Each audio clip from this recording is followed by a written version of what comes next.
ठीक, फर्स्ट पहला फेस्टिवल जो है जिसके बारे में बात करेंगे वो है लोफन। और लोफन जो है जिला किन्नौर में फागुन के महीने में, फाग के महीने में जो है मनाया जाने वाला एक त्योहार है। और ये त्योहार जो है शिवरात्रि से संबंधित है।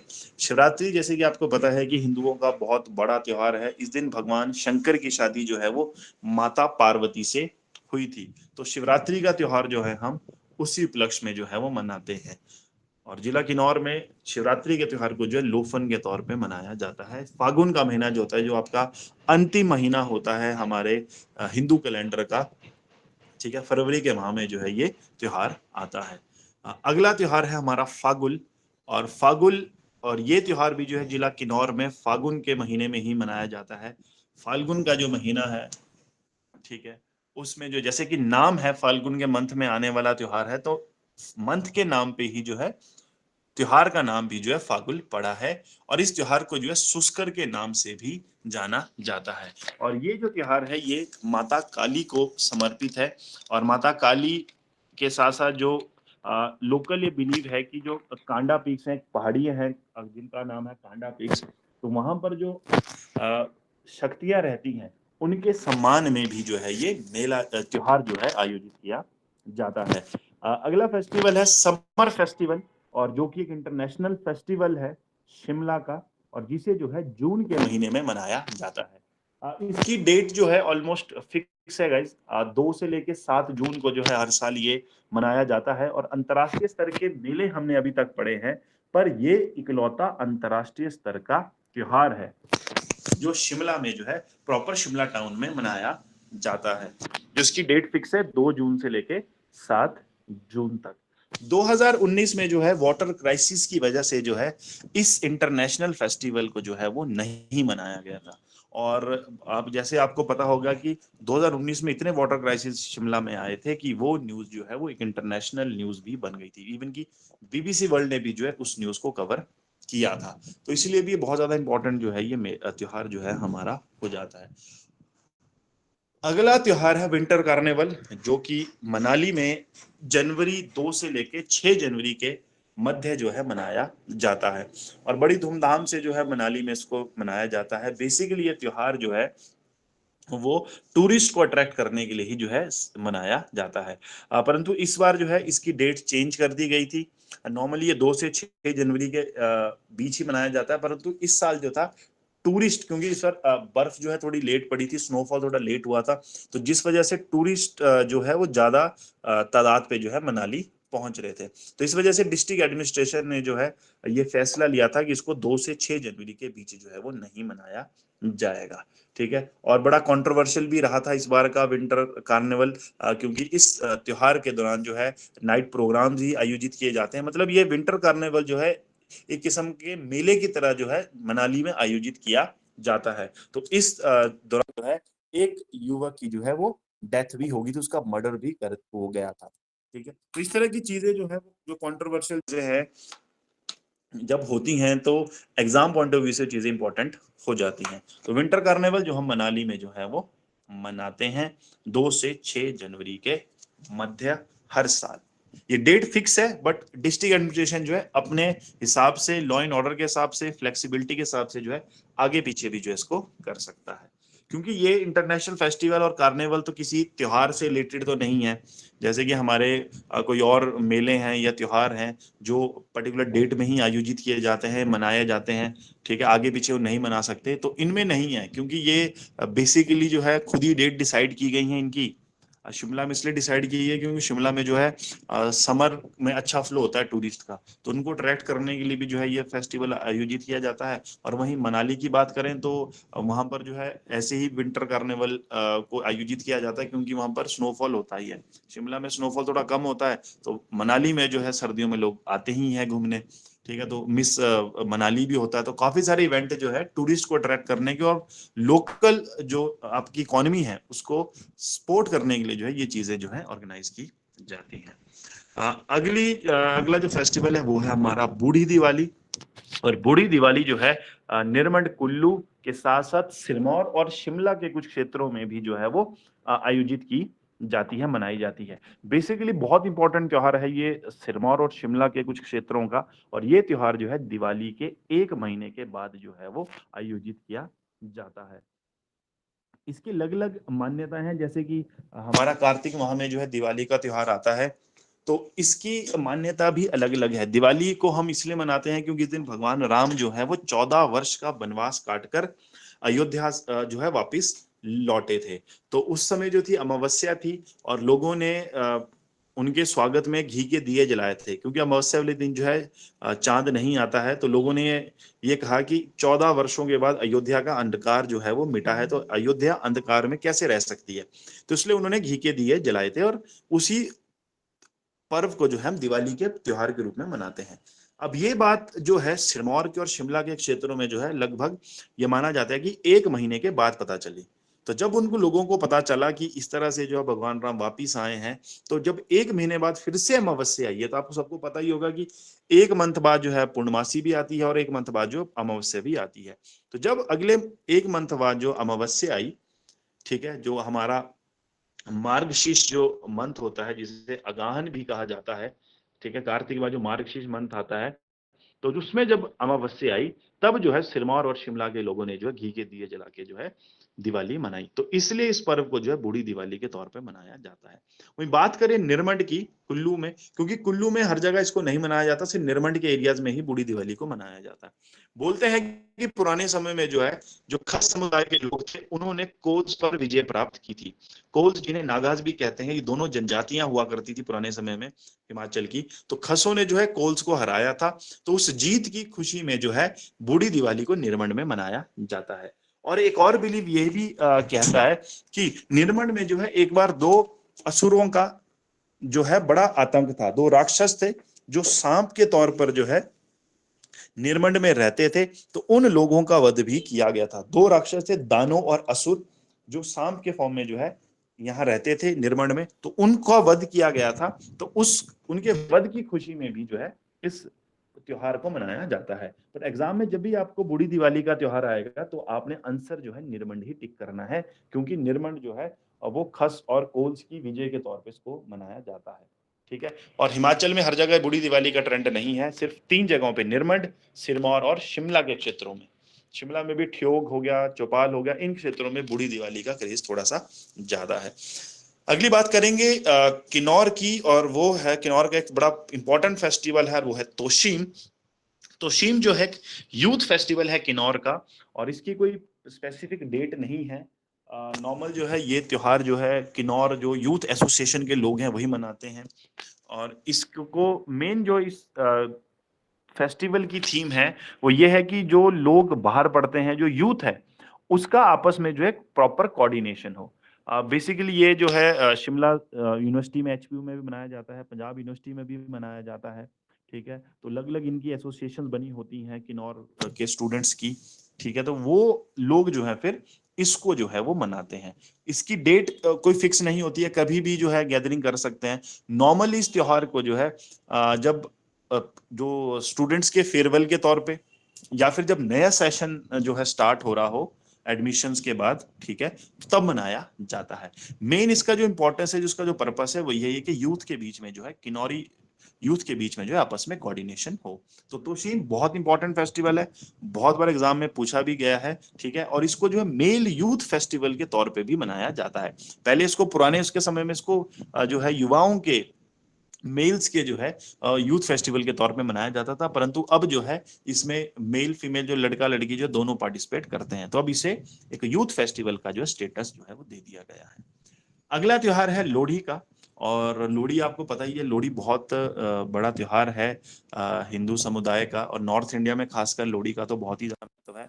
माघ के महीने में जो है ये त्योहार जो है मनाया जाता है माघ के साजे के तौर पर। और बेसिकली लोहड़ी मनाने का जो औचित्य है, जो पर्पस है, वो ये होता है कि माघ के महीने में जो है शरद ऋतु का अंत होता है, तो सर्दी के विदाई के तौर पे जो है इस त्योहार को मनाया जाता है, जिसे हम मकर संक्रांति भी कहते हैं। और लोहड़ी के समय में जो मेले भी लगते हैं, जो परागपुर मेला है जो जिला कांगड़ा में, वहां पर जो डिस्ट्रिक्ट लेवल का फेयर भी जो है आयोजित किया जाता है। वहीं मंडी में जो है मंडी में बताते हैं, मंडी में कहाँ लगता है लोहड़ी का मेला?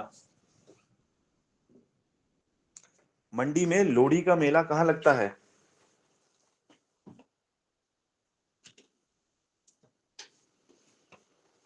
हाँ जी, काफी लोग हैं मंडी के। कहाँ लगता है लोहड़ी का मेला? है किसी को आइडिया कुछ?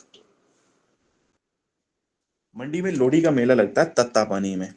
ठीक है जी। कल के लिए काम है आप सबके लिए। जो तत्ता पानी है और जो लोहड़ी का मेला है, 2020 में ये बहुत हाईलाइट हुआ था। 2020 में ये मेला बहुत हाईलाइट हुआ था, और इस मेले का नाम जो है गिनीज बुक ऑफ रिकॉर्ड में भी दर्ज किया गया है। तो आपके लिए कल का टास्क है, कल के लिए, ठीक है, कि आपको बताना है। और कल जो है कल हमारा जो है फ्राइडे है, कल वीक की लास्ट क्लास है। कल जो है अभी तक हमने जितनी भी चीजें की हैं उनके मैं डाउट्स लूंगा और जो है आपसे क्वेश्चन आंसरिंग करूंगा। कल हमको नया टॉपिक, क्योंकि आज इसको हम खत्म कर देंगे मोस्ट प्रोबेबली, तो कल जो है हम कोई नई चीज नहीं शुरुआत करेंगे। कल अभी तक जो भी हमने किया फेयर फेस्टिवल्स के सारे डाउट और कुछ एडिशनल इन्फॉर्मेशन होगी तो मैं आपसे शेयर करूंगा, या आप लोगों के कोई डाउट होंगे तो उनके जो है मैं सॉल्व करने की कोशिश जो है करूंगा। तो कल आपने जो है ये मुझे बताना है कि मंडी का जो तत्ता पानी का जो लोहड़ी का मेला है वो क्यों फेमस है, क्यों उसमें जो है गिनीज बुक ऑफ रिकॉर्ड में दर्ज किया गया है। ठीक है। अब है इंटरनेशनल, नेक्स्ट फेस्टिवल है इंटरनेशनल हिमालयन फेस्टिवल। और ये हिमालय इंटरनेशनल हिमालयन फेस्टिवल जो है मैक्लोडगंज धर्मशाला डिस्ट्रिक्ट कांगड़ा में जो है आयोजित किया जाता है दिसंबर के महीने में। और बेसिकली इस फेस्टिवल का जो महत्व है वो इसलिए है कि 1989 में दलाई लामा को जो है नोबेल प्राइज फॉर पीस जो है वो दिया गया था। तो इस नोबेल प्राइज को सेलिब्रेट करने के लिए हर साल जो है दिसंबर माह में जो है मैक्लोडगंज, जो जिसे मैक्लोडगंज को जो मिनी लहासा भी कहा जाता है, लहासा जो है वो तिब्बत की राजधानी है। ठीक है। अब आपको पता ही है कि दलाई लामा जो है वो पहले लामा हैं, जो पहले हेड हैं जो तिब्बत से जो है निकाले गए थे। तो हिमाचल में जो है, इंडिया में जो है रिफ्यूजी के तौर पे जो है ये रह रहे हैं। तो इंडिया में इनको जो है इनकी गवर्नमेंट को, ठीक है, जो तिब्बतियन गवर्नमेंट है, जो दलाई लामा की गवर्नमेंट है, उसको जो है वो सेटल किया गया है मैक्लोडगंज में। तो इसीलिए जो, क्योंकि अभी भी, और इस इंपॉर्टेंट बात है, इस गवर्नमेंट को कोई मान्यता नहीं है। ठीक है। तो हेडक्वार्टर जो है आपका, जो तिब्बत का जो राजधानी है वो लहासा में है, तो इसी वजह से जो है मैक्लोडगंज को मिनी लहासा भी कहा जाता है, जो तिब्बतियन निर्वासित सरकार का जो है मुख्यालय भी है। ठीक है। वो हेडक्वार्टर है। एग्जाइल में जो गवर्नमेंट है, एग्जाइल में मतलब जो निर्वासित है, जिनको निकाल दिया गया है, उनकी जो है गवर्नमेंट है वो मैक्लोडगंज से चलती है। और हिमाचल प्रदेश में जो है मैक्लोडगंज में जो है दलाई लामा जो हेड हैं बौद्ध धर्म के, सबसे बड़े जो गुरु हैं, ठीक है, हेड गुरु जो हैं, उनका निवास स्थान भी है। तो इनको 1989 में नोबेल प्राइज फॉर पीस दिया गया था, तो उसके याद में, उसके सम्मान में जो है हर साल इंटरनेशनल हिमालयन फेस्टिवल जो है मैक्लोडगंज धर्मशाला में जो है दिसंबर के माह में आयोजित किया जाता है। ठीक है जी, क्लियर है यहां तक?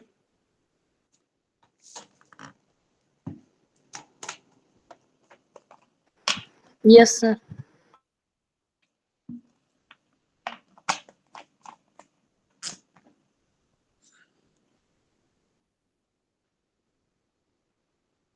बढ़ते हैं अगले फेस्टिवल की ओर, और अगला फेस्टिवल है हमारा पंचभीष्म फेस्टिवल।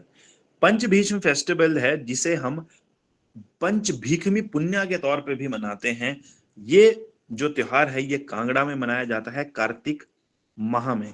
और 5 दिवसीय यह त्योहार जो है माता जयंती के मंदिर में मनाया जाता है। कांगड़ा में जो जयंती देवी का मंदिर है वहां पर जो है मेले का आयोजन भी किया जाता है। जयंती देवी जो है वो कुल देवी है गोरखा कम्युनिटी की।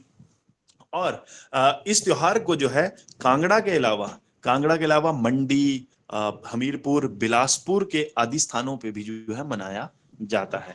और यहाँ पर इसे जो है पंच भीखनी पुन्या के तौर पे मनाया जाता है। और इस दिन मान्यता है कि लोग खिचड़ी और खीर बना के जो है उसको चांद की रोशनी में रखते हैं और फिर उसको जो है सुबह जो है खाते हैं। ये बिलीव है लोकल, अब मुझे नहीं पता ऐसा क्यों करते हैं, बट ये बिलीव है कि अगर इस तरह का जो कोई भी आपका खिचड़ी या खीर बना के उसको खाया जाए तो उससे जो है वो आपको बीमारियां नहीं लगती हैं। ये लोकल बिलीव है। इसका आई डोंट नो कि कारण क्या है, क्यों उसको रखा जाता है। और बल्कि पंच भी आपको भीष्म पितामह का तो पता है ना सबको, कौन थे भीष्म पितामह? ये मुझे बताएगा भीष्म पितामह कौन थे?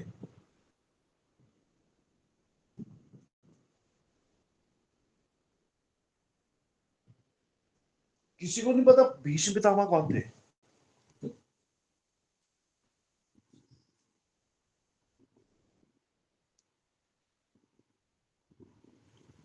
एनीवन, कोई तो होगा जिसको पता होगा भीष्म पितामह कौन थे।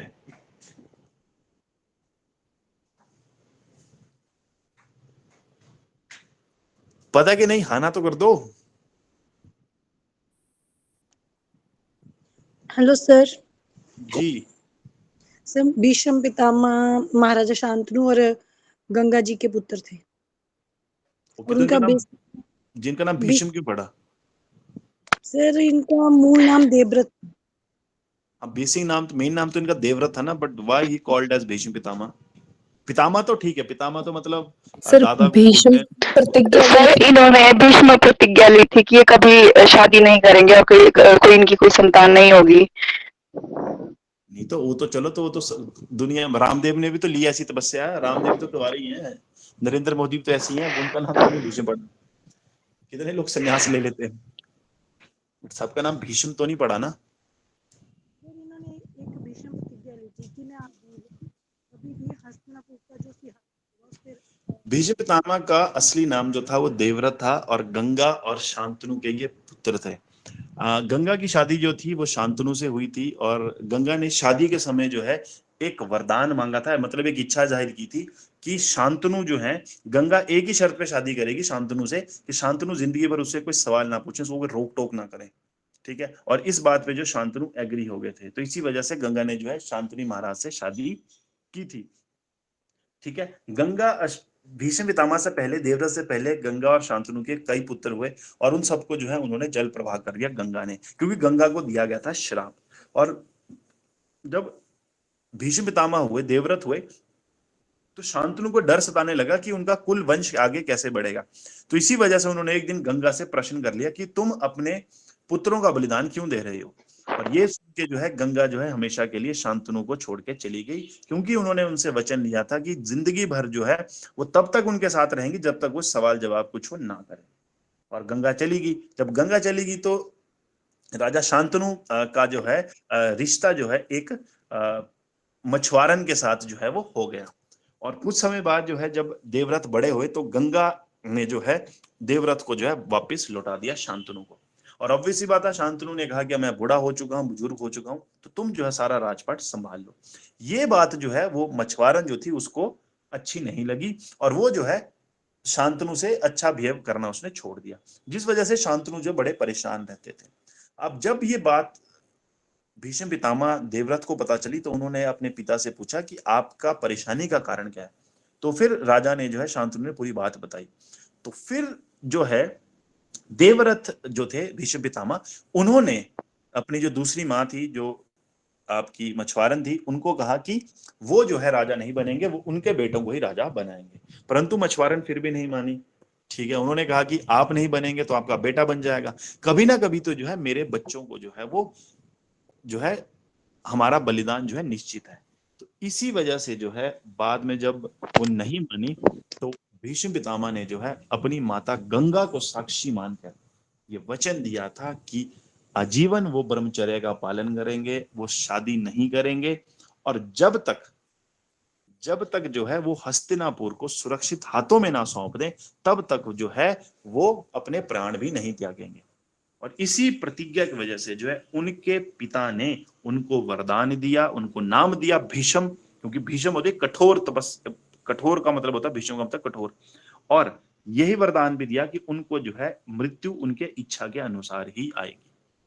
तो ये स्टोरी थी सारी सारी। फिर जो है वो राजा नहीं बने, आगे राजा बनते गए।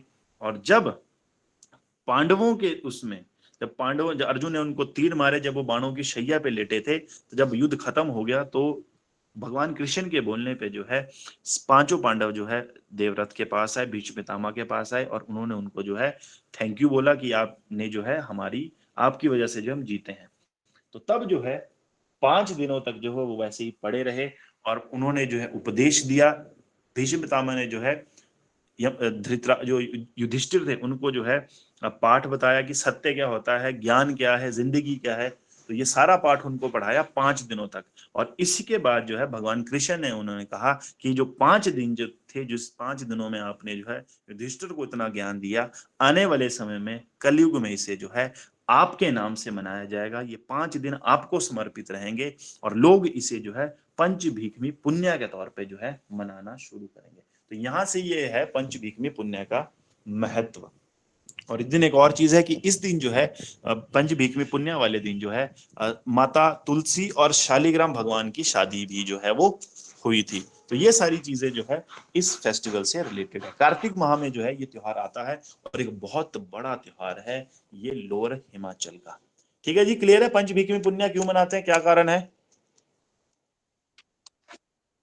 Yes sir. ठीक है जी। अगला फेस्टिवल है सोमभद्रा फेस्टिवल, जो मनाया जाता है ऊना में कार्तिक माह में। और ये बहुत बड़ा इंपॉर्टेंट फेस्टिवल है ऊना का। और इस सोमभद्रा फेस्टिवल का जो नाम पड़ा है स्वान नदी में, स्वान नदी जिसे जो है ऊना में सौरव ऑफ ऊना भी कहा जाता है, दुख की नदी कही जाती है, सौरव ऑफ ऊना जो इसको कहते हैं। अगला त्योहार है काइका, जो तहसील पद्धर जिला मंडी के साथ साथ कुल्लू के एरियाज में भी मनाया जाता है। ये त्योहार जो है 4 साल के बाद मनाया जाता है और इसे जो है festival of life and death भी कहते हैं। मौत और जिंदगी का, जीवन और मरण का खेल भी इसे जो है कहा जाता है। ठीक है, जीवन और मरण के खेल त्योहार के रूप में भी इसे मनाया जाता है। काइका में जो है इंपॉर्टेंट चीज जो है, एक व्यक्ति होता है जिसे नड़ कहते हैं, विशेष समुदाय है वो जो है, क्योंकि ये त्योहार जो है काइका पद्धर में हुरंग नारायण को समर्पित है। हुरंग नारायण जो है चौहार घाटी के सबसे बड़े देवता हैं। चौहार घाटी जो पद्धर में पड़ते हैं उसके सबसे बड़े देवता है हुरंग नारायण ही है। तो ये नड़ क्या करता है, ये क्योंकि देवता का पूरा एरिया होता है तो ये देवते के सामने खड़ा होता है और बोलता है कि आपके एरिया में अगर किसी ने भी कोई पाप किया है, कोई गलत काम किया है, तो उसकी सजा जो है वो नड़ को दे दी जाए। और वो जो है मूर्छित हो जाता है, उसके प्राण चले जाते हैं। पुराने समय की बात है जो मैं आपको बता रहा हूँ। फिर उस व्यक्ति को जो है, उस नड़ को जो थे वो, मतलब वो गूरी होता है किस्म का, नड़ को जो है वो जमीन में दबा देते थे और कुछ समय बाद जो है उसकी बॉडी को बाहर निकालते थे। अगर वो व्यक्ति जीवित हो जाए तो इसका मतलब है देवता ने सारे पाप माफ कर दिए। अगर वो व्यक्ति जो है मर जाए, उसकी मृत्यु हो जाए, तो फिर मंदिर का सारा पैसा जो उसके परिवार को दे दिया जाता था, क्योंकि लोगों का बिलीव होता था कि नड़ ने ही जो है लोगों के सारे पाप जो अपने सर मत्थे ले लिए हैं। और ये परंपरा आज भी जो है कायम है। आज भी जब नड़ जो है सूर्य नारायण के रथ को छूता है तो वो कुछ समय के लिए जो है बेहोश हो जाता है, फेंट हो जाता है। और लोगों ने चेक किया उस समय, जब तक वो फेंट रहता है कुछ समय के लिए, तब तक उसकी कोई पल्स, कोई हार्ट बीट जो है वो नहीं लगती और शरीर भी ठंडा पड़ जाता है। ये लोगों का बिलीव है। तो और उसके बाद जो है फिर उसकी रथ, जो उसकी शव यात्रा है, वो पूरे गांव में जो है घुमाई जाती है। तो ये बिलीव है आज के समय का, और जिसे जो है काइका के तौर पे जो है मनाया जाता है पद्धर और कुल्लू के एरिया में। अगला त्योहार है ग्यालतो त्योहार। और ग्यालतो फेस्टिवल जो है वो लाहौल स्पीति में दिसंबर के माह में मनाया जाता है। और ये जो है फेयरवेल रहता है प्रीवियस ईयर को। ठीक है, प्रीवियस फेयरवेल का मतलब है कि जो नया, जो पुराना वर्ष होता है, ठीक है, जो जाने वाला वर्ष होता है, उसको एक थैंक्स के तौर पर जो है ये त्योहार मनाया जाता है। क्योंकि बहुत अच्छे से पूरा साल निकला, लोग खुश रहे, लोगों को काफी सारी चीजें भी हुई, तो एक थैंक्स गिविंग सेरेमनी के तौर पे जो है इस ग्यालतो त्योहार को जो है वो मनाया जाता है लाहौल स्पीति में दिसंबर में। अगला फेस्टिवल जो है वो है दचांग। और दचांग जो है एक और इम्पोर्टेंट फेस्टिवल है लाहौल स्पीति का, और ये त्योहार भी जो है फरवरी के माह में मनाया जाता है। इस त्योहार को जो है फेस्टिवल ऑफ एरोज, तीरों के त्योहार के रूप में मनाया जाता है। इसमें जो है, जो लोग होते हैं वो हवा में तीर मार के जो है बुरी शक्तियों का नाश करते हैं, ऐसा बिलीव माना जाता है। नॉर्थ ईस्ट में भी जो है दचांग नाम का त्योहार जो है बड़ा फेमस है। अगला त्योहार है याने। और याने भी लाहौल स्पीति में मनाया जाता है जून के दूसरे सप्ताह, सेकेंड वीक ऑफ जून में जो है इस त्योहार को मनाया जाता है। And this festival is dedicated to Trilokinath. Basically जो है ये बूढ़े लोगों का त्योहार है। इस दिन जो है लोग, बूढ़े लोग जो हैं वो व्रत रखते हैं और भगवान त्रिलोकीनाथ को पूजते भी हैं। तो यानी बुजुर्ग लोगों का एक बहुत बड़ा त्योहार है जो भगवान त्रिलोकीनाथ को समर्पित है। अगला फेस्टिवल है नमगन। और नमगन जो है लाहौल स्पीति के साथ साथ किन्नौर के कुछ एरियाज में भी मनाया जाता है सितंबर के महीने में। बेसिकली जो है ये फसल कटाई का के तौर पे जो है मनाया जाने वाला त्योहार है। अगला फेस्टिवल है थॉन, और थॉन जो है वो लाहौल स्पीति में अप्रैल के महीने में मनाया जाता है, और शरद ऋतु की अंत के तौर पर जो इस त्योहार को मनाया जाता है, क्योंकि जितने भी हाई एल्टीट्यूड वाले एरिया होते हैं गाइस, वहां पर जो है सबसे टफ जो समय है वो आपका विंटर्स का ही है, जहां 10-10, 11-11, 12-12 फीट बर्फ पड़ती है, वहां के लिए विंटर सबसे टफ है। तो थॉन जो त्योहार है वो शरद ऋतु के समापन के रूप में मनाया जाता है। ये भी एक नेचर को, गॉड को एक थैंक्स गिविंग सेरेमनी के तौर पे जो है इसको सेलिब्रेट करते हैं कि उनकी सर्दियां जो है अच्छे से निकल गई।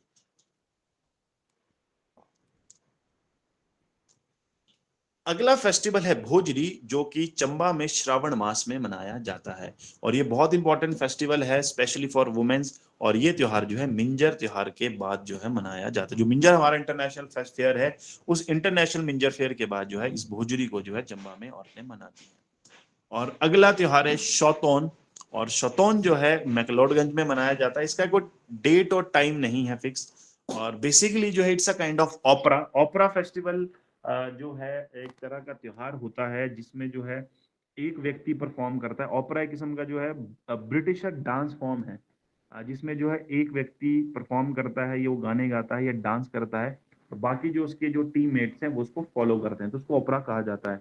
तो बेसिकली शौतौन जो है ओपरा फेस्टिवल है, जो Tibetan institute of performing arts के लोगों द्वारा जो है मनाया जाता है। ग्रुप है जिसे टिपा कहते हैं, Tibetan institute of performing arts, ठीक है। तो वो जो है इस त्योहार को मनाते हैं एज अ ओपरा मैक्लोडगंज में।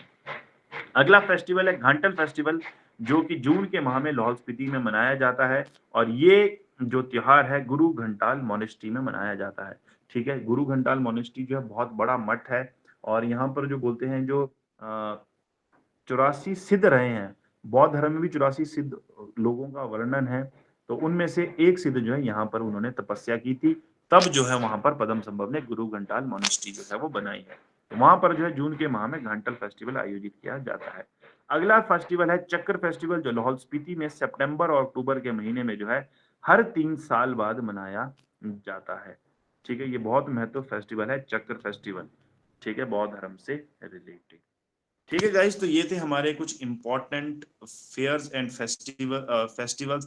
फेयर हम कर चुके हैं, ठीक है, और कुछ इंपॉर्टेंट फेस्टिवल्स थे जो एग्जाम के लिए बहुत इंपॉर्टेंट है, और ये सारे के सारे जो त्योहार हैं वो किसी ना किसी एग्जाम में जो है पूछे गए हैं, ठीक है। तो इसके साथ हमारा जो है फेस्टिवल्स की जो सीरीज है, फेस्टिवल का जो टॉपिक है वो भी खत्म जो है वो हो गया है। पीपीटी में शेयर कर दूंगा, आप इसको गो थ्रू कर लें, नोट डाउन कर लें, और कल आई रिपीट, कल जो है आपका फेयर और फेस्टिवल से रिलेटेड जो भी डाउट होंगे, ठीक है, वो मैं जो कल आपके डाउट लूंगा, और कुछ और भी चीजें जो है हम डिस्कस करेंगे। तो जो लोग नहीं बोल सकते, वो मैंने कहा कि अगर ऑफिस में है या कहीं लाइब्रेरी में है तो वो मैसेज भी हमें लिख करके आंसर दे सकते हैं, ठीक है। तो please kindly go through all the topics of fair and festivals. जिसको नहीं मिला है फेयर फेस्टिवल का, तो जो है मैं आपको रिकॉर्डेड लेक्चर्स हैं वो भी अवेलेबल है, तो वो भी आप ले सकते हैं, तो उनको नोट डाउन कर लीजिए, और बाकी मिलते हैं हम कल। आज की क्लास में कोई डाउट है तो आप पूछ सकते हैं, ठीक है जी। ऑल सेट, ऑल वेल, ठीक है guys, have a nice evening, बाकी मिलते हैं कल। Bye bye, take care.